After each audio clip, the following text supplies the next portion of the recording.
but this cannon could throw that baseball-sized cannonball about as far away as that lighthouse. That's 1.5 miles away downrange. But as you explore this fortress, you'll find larger guns. By that flagpole and going along the south wall, there's a collection of what are called 16-pounders, 18-pounders, and 24-pounders. Right there at the seawall, that weapon is a 32-pounder.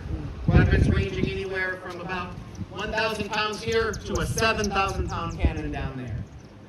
These larger weapons could throw their shots up to 3 miles away. Could they accurately hit a target 3 miles away? No, they could not. But just imagine being out there. You hear the explosion of a cannon being fired. Then you see that ball whizzing through the air, splashing in the water nearby, bouncing across the beach somewhere close by. This fortress does not have to hit its targets. If you get the cannonballs close enough to somebody, they're going to start thinking a little differently about moving closer to this place. Because the closer you get to a building with all the weapons this place had, the more accurate and the more destructive these weapons become. But on the flip side, the enemy also has cannons of all the same varying sizes. They also are trying to use their cannons to get into here. But what this fortress has that the enemy does not are these thick, heavy walls. And while this rock is very fragile up close, in some areas of this building, there's over 10 feet of it. And when you stack this rock that thick, I guarantee you'll run out of food and water long before enough cannonballs cause the wall to fall down. So the job of this place was to push the enemy back so supplies keep coming. If the supplies keep coming in, this place can survive. And throughout its history, it survived is what it did.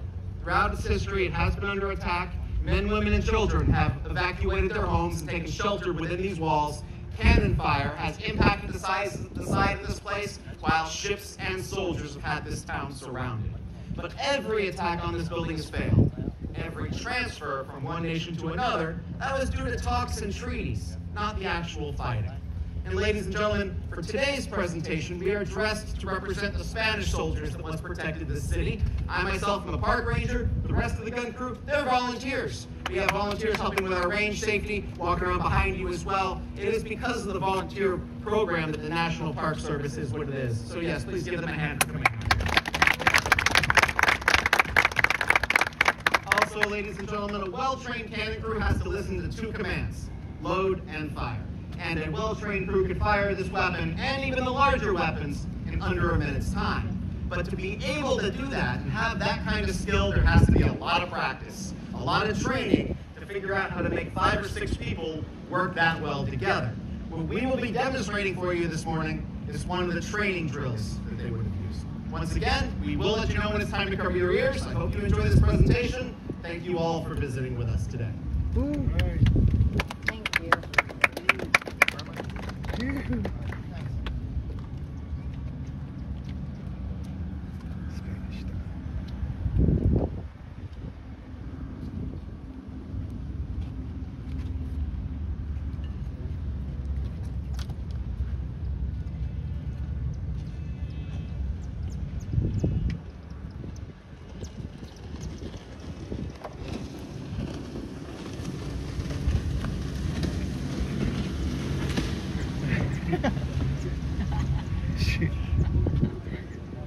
Soldados, atención.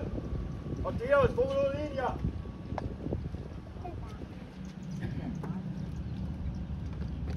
Para fuego. Tack då, sergeanten. Ja, bra fogón. Apunten. Adelante, el cañón.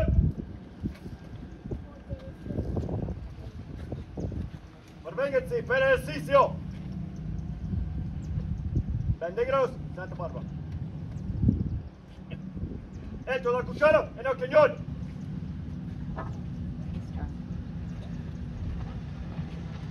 Reconozcan si está recargado.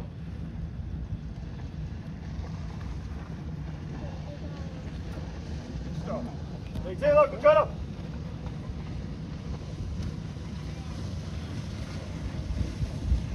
Con la granada y tapen los fogón.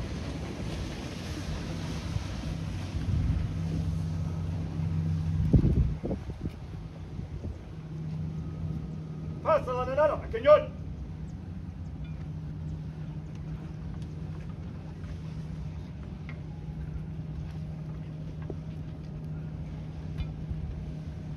Return la nada. Apunta el atagador y borra.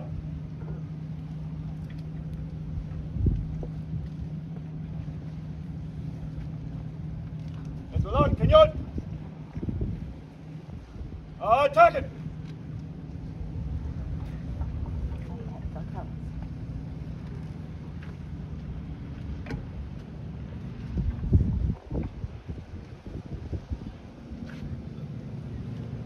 Atagador, su lugar.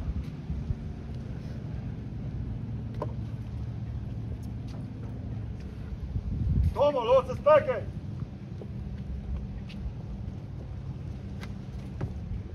Dispóngase a poner batería, cañón.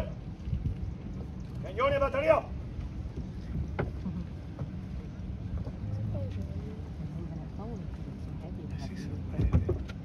Dispóngase para la puntería. Apunten.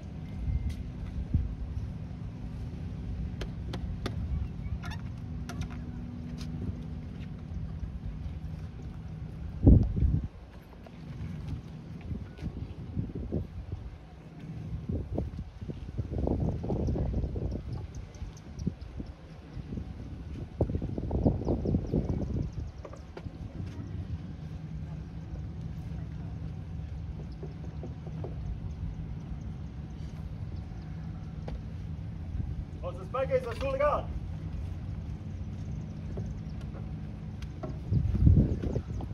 Steven, keep coming up, fogón.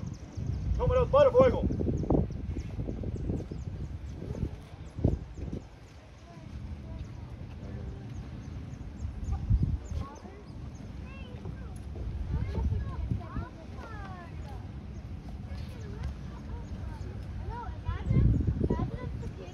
Bata fuego, cañón.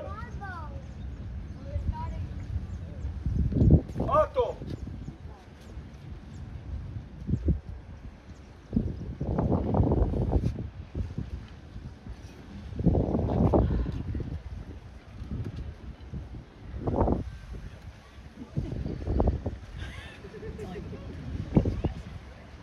He's got $5. We'll shoot him.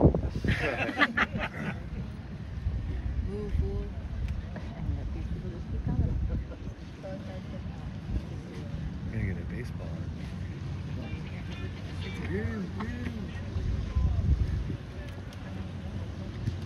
Really?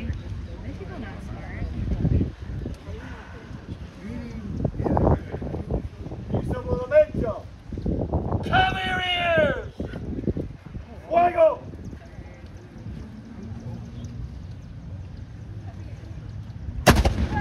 Whoa.